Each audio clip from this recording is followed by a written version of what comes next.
I remember I got kicked out of home at some point. I'm very grateful for that day, actually. Yeah. But me and my mother had an argument, and this was the time where I was just a lost dog, if I could say. And she saw that, and she's like, "No, you're going above and beyond now." And I remember I was walking past the bridge, and I was contemplating should I just jump.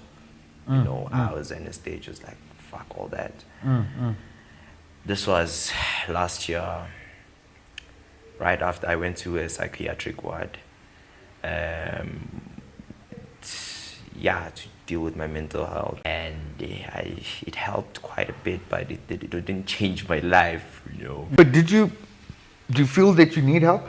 Yes, now I feel like I'm managing. To understand that, listen, I'm being reckless and I need to change my psychology or, what I'm doing. Was there something that motivated you to do that? My biggest motivation now is my child. This was last year, right after I went to a psychiatric ward.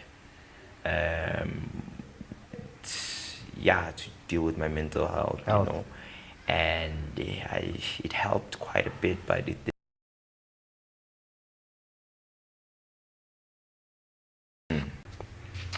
So last year for me was the year I learned the most. Last year I went from being a high school child to the person that I am today. If I can say I had to grow up, I have to grow up. But once I got that picture positive, everything switched.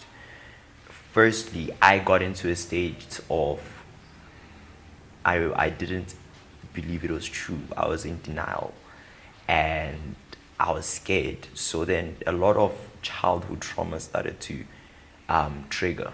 I grew up in an abusive household. My stepdad was abusive towards my mom, and my dad wasn't in my life that long, if I could say. The only thing I can think about is, I don't have good relationships with father figures in my life. I don't have much to. And I used to talk to many people trying to get advice. There was never a day I didn't think about how I've already failed my child before my child is already born. Yeah. There was never a day about how I thought I'm the worst person ever. Yes, I did. Like even now? No. You manage it? Yeah.